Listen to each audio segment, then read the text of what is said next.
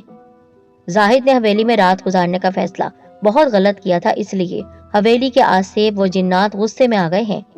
پر ابھی زاہد ٹھیک ہے، لیکن وہ آسیب زاہد کو ذہنی اذیت دے رہے ہیں۔ یہ خدشہ ظاہر ہو رہا ہے کہ زاہد اس طرح پاگل بھی ہو سکتا ہے۔ وہ اس کو الجھا رہے ہیں اور اسی ذہنی دباؤ میں آ کر وہ کچھ بھی کر سکتا ہے۔ اس لیے زاہد کو زیادہ دیر تک حویلی میں نہیں رہنا چاہیے، اور ساتھ ہی بتاتا چلو کہ زاہد کو صرف ایک انسانی حویلی سے لینے جا سکتا ہے۔ فیصلہ کرو کہ تم میں سے کون جائے گا حویلی میں، پر یاد رکھنا ہر ایک قدم پھونک پھونک کر رکھنا ہے۔ کوئی بھی غلط قدم زاہد اور تم میں سے کوئی بھی جان سے جائے گا، خطرے میں پڑ سکتی ہے تم سب کی زندگی۔ ہوشیاری بہت لازم ہے، اس لیے فیصلہ کرو کہ تم میں سے کون جائے گا۔ میر علی شاہ جیسے ہی خاموش ہوئے، سب دوستوں نے ایک دوسرے کی طرف دیکھا۔ تب حامد بولا، بزرگ، بے شک آپ ٹھیک کہہ رہے ہیں، لیکن کیا یہ نہیں ہو سکتا کہ ہم پانچوں اکٹھے جا کر اپنے دوست زاہد کو صحیح سلامت لے آئیں؟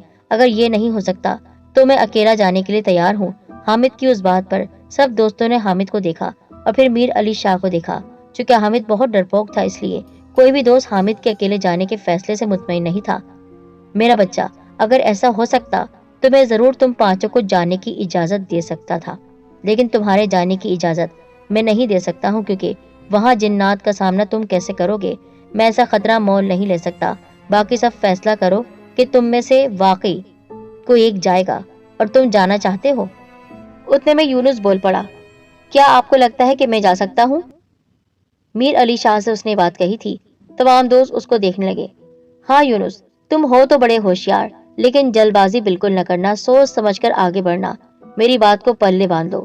وہ جنات آنکھوں کو دھوکہ دیتے ہیں، نظر کا دھوکہ دیتے ہیں۔ تم بہک سکتے ہو، ذہنی الجھن کا شکار بھی ہو سکتے ہو، جس طرح وہ زاہد کو بہکا رہے ہیں، اور اس طرح وہ انسان کو الجھا کر مار دیتے ہیں۔ اس وجہ سے اگر تم چاہتے ہو اپنے دوست کی مدد کرنا تو بہت ہی پھونک پھونک کر قدم رکھنا ہوگا۔ تمام دوست بھی ساتھ ساتھ سر ہلانے لگے۔ چلو یونس، تم ہم میں سب سے زیادہ بہادر ہو، اسی وجہ سے تمہیں جانے کے لیے ہم کہہ رہے ہیں، پر اپنا بہت خیال رکھنا۔ اللہ کا نام لے کر جاؤ، ہماری دعائیں تمہارے ساتھ ہیں۔ جی بالکل، کامیابی ہمارے قدم چومے گی، انشاءاللہ زاہد کو سلامت واپس لے آئیں گے۔ پھر یونس نے سب سے مصافحہ کیا اور میر علی شاہ کی ضروری باتیں اور کچھ وظائف سیکھ کر ذہن میں بٹھاتے ہوئے حویلی کی طرف جانے لگا۔ باقی سب دوست بھی دعا گو تھے۔ وہ ہلکے ہلکے خود کو خوش آمدید کہتا ہوا اندر آ رہا تھا۔ کیا کریں، خود کو ویلکم کرنا پڑ رہا ہے۔ بیرونی گیٹ سے اندر آتے ہوئے یونس یوں ہی بڑبڑا رہا تھا تاکہ اس کا ذہن بٹا رہے، اگر کوئی حویلی میں ہے تو معاف کر دینا، ایسے بلا اجازت اندر آ رہا ہوں۔ یونس عجیب سی باتیں کر رہا تھا، لیکن دراصل اسے اندر سے وحشت ہو رہی تھی۔ میر علی شاہ کی سرگوشی یونس کے آس پاس آنے لگی۔ یونس یوں ہی ادھر ادھر دیکھنے لگا، لیکن میر علی شاہ اسے دکھائی نہیں دے رہے تھے۔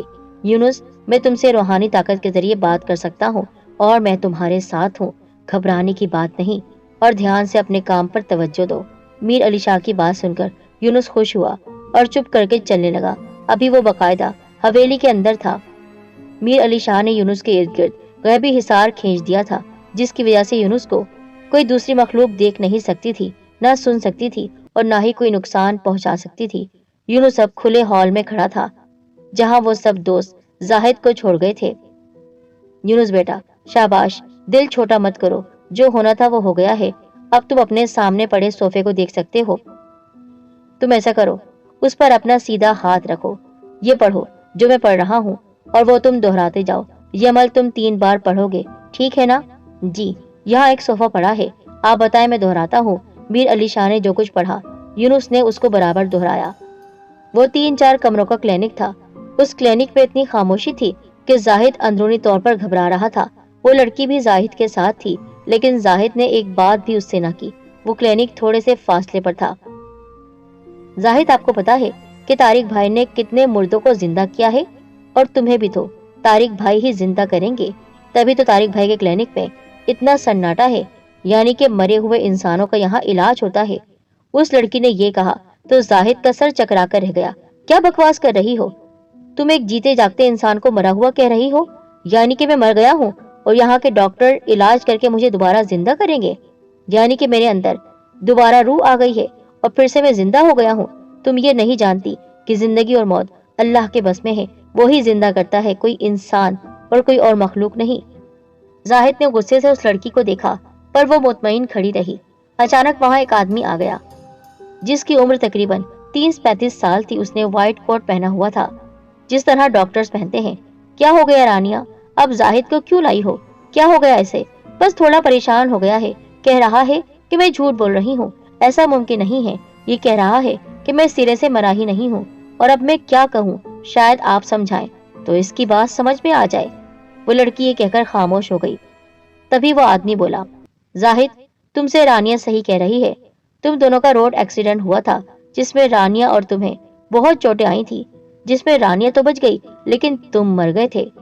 لیکن رانیہ میری بہن یہ ماننے کو تیار ہی نہ تھی کہ تم مر چکے ہو، تو میں نے تمہارا علاج کیا، تقریباً 1.5 سال لگے تھے تمہیں زندہ کرنے میں۔ اب میرے پاس ایسے کیسز بہت سے آتے ہیں اور بہت سے کامیاب ہوتے ہیں، تم میرے بہنوئی ہو۔ یہ سن کر زاہد کا سر پھٹنے لگا۔ رانیہ خاموش کھڑی تھی۔ جھوٹ کہہ رہے ہو تم، نہیں جانتا میں تمہیں اور نہ ہی تمہاری بہن رانیہ کو۔ میں یہ ماننے کو تیار ہی نہیں ہوں کہ رانیہ میری بیوی ہے، بلکہ میں تو دیکھ رہا ہوں، پہلی بار دیکھ رہا ہوں اسے۔ میں تو صرف ایک شرط لگا کر یہاں آیا تھا، حویلی میں رات گزارنے کے لیے، یہ پراسرار حویلی جو کہ بھوتیا حویلی کہلاتی ہے، جناتی حویلی۔ لیکن مجھے تو یہاں پر آ کر نہ جانے کیا کیا دیکھنے کو مل رہا ہے۔ میرے ساتھ سب لوگ سچ کہتے تھے کہ یہ حویلی منحوس ہے، واقعی منحوس حویلی ہے، آصف زدہ ہے، اس طرح تو میں پاگل ہو جاؤں گا۔ زاہد تقریباً چلانے لگا۔ وہ لڑکی اب بھی خاموش کھڑی تھی۔ تبھی ڈاکٹر طارق نے آگے بڑھ کر زاہد کو پکڑ لیا۔ خاموش ہو جاؤ زاہد، کچھ نہیں ہوا، سب ٹھیک ہو جائے گا، تمہیں سب کچھ یاد آ جائے گا پھر سے۔ اچھے بھلے تم ٹھیک ہو گئے تھے، سب یاد آ گیا تھا، پھر سے کتنے خوش ہو گئے تھے تم دونوں، ہنسی خوشی زندگی گزار رہی تھی میری بہن تمہارے ساتھ۔ لیکن ابھی بھی کچھ نہیں بگڑا، میں دوبارہ تمہارا آپریشن کروں گا۔ آصف بیٹا، دانش اور کافش ادھر آؤ، زاہد کو آپریشن تھیٹر لے چلو۔ چلو آؤ، شاباش، پھر سب ٹھیک ہو جائے گا، ڈاکٹر نے کہا۔ اور رانیہ خاموش کھڑی تھی۔ زاہد تو چلانے لگ گیا۔ وہ تینوں لڑکے زاہد کو آپریشن تھیٹر لے کر جانے لگے۔ دیکھو رانیہ، کچھ نہیں ہوا مجھے، میں ٹھیک کہہ رہا ہوں، میں نہیں جانتا تم لوگوں کو، میں زاہد ہوں، لیکن میں پرانی حویلی میں تھا جو کہ آصف زدہ حویلی ہے، میں زندہ انسان ہوں۔ یہ کہتے ہی زاہد نے ایک بار سب کو دیکھا تو سب چیخنے لگے۔ رانیہ، ڈاکٹر طارق اور وہ تینوں مڑے، اور باقی سب نرسز وغیرہ زور زور سے چلا رہی تھی اور ان کے جبڑے کھلے ہوئے تھے۔ ان تینوں لڑکوں نے بھی زاہد کا ہاتھ چھوڑ دیا اور ساتھ ہی ان کی شکلیں بگڑنے لگی، ان کے چہروں سے جلد ہٹنے لگی اور آنکھیں باہر کو ابلنے لگی۔ پھر اسی طرح سب غائب ہو گئے چیختے چیختے۔ زاہد خوف سے کانپ اٹھا، وہ کافی خوفزدہ تھا، ادھر ادھر دیکھ رہا تھا۔ وہ کلینک بھی بھیانک شکل اختیار کر گیا تھا اور اب وہاں اندھیرے کا راج تھا۔ لگ ہی نہیں رہا تھا کہ وہاں پر رانیہ، اس کا بھائی اور باقی لوگ موجود تھے۔ زاہد کو اب کچھ دکھائی نہیں دے رہا تھا، اور پھر اچانک تیز ہوا کا جھونکا آیا اور زاہد اپنا توازن برقرار نہ رکھ پایا اور سر کے بل نیچے گر گیا۔ اس کے بعد زاہد کو کچھ ہوش نہ رہا۔ بے ہوش ہونے سے پہلے اس نے صرف 2 الفاظ کہے، منحوس حویلی۔ یونس نے میر علی شاہ کے کہنے پر عمل 3 بار دہرایا۔ اس دوران صوفہ ہلکے ہلکے جھٹکے لینے لگا، مگر تیسری مرتبہ تو حد ہی ہو گئی۔ صوفہ پورا ہوا میں اچھلا اور پھر عمل مکمل ہو گیا، اور عمل مکمل ہوتے ہی سب نارمل ہو گیا۔ یونس کو میر علی شاہ نے پہلے سے ہی ذہنی طور پر تیار کیا تھا کہ ایسا ہوگا، اس لیے پریشان مت ہونا۔ اب اس صوفے پر سے سیدھا ہاتھ ہٹا دو، میر علی شاہ نے کہا تو یونس نے اپنا ہاتھ ہٹا دیا۔ زاہد صوفے پر ہی سویا ہوا تھا۔ یونس زاہد کو دیکھ کر بہت خوش ہوا۔ ابھی تو یہاں کوئی نہیں تھا، زاہد یہاں کیسے آ گیا؟ تبھی میر علی شاہ کی آواز آئی، ہاں اب تو یقیناً تمہیں تمہارا دوست صوفے پر دکھائی دے رہا ہوگا، میر علی شاہ نے کہا۔ تو یونس نے کہا، جی شاہ صاحب، زاہد صوفے پر سویا ہوا ہے، تو تم ایسا کرو کہ زاہد کو جگانے کی کوشش کرو، میر علی شاہ نے کہا۔ یونس خوشی سے پھولے نہ سما رہا تھا۔ اٹھو زاہد، میں تمہیں لینے آیا ہوں، جاگ جاؤ، تم تو شرط بھی جیت چکے ہو۔ زاہد اٹھو، شاباش۔ وہ اس کو جھنجھوڑ رہا تھا، لیکن زاہد تو گہری نیند سویا ہوا تھا۔ کیا ہوا یونس، زاہد جاگ نہیں رہا؟ اچھا تم ایسا کرو کہ زاہد کے سر پر اپنا سیدھا ہاتھ رکھو اور یہ پڑھو جو میں تمہیں بتا رہا ہوں۔ یونس نے ایسا ہی کیا۔ اس نے جیسے ہی وہ قرآنی آیات پڑھی، اسی وقت جھٹکے سے زاہد اٹھ گیا۔ اس نے اٹھ کر چاروں طرف دیکھا، یہ کہاں ہوں میں؟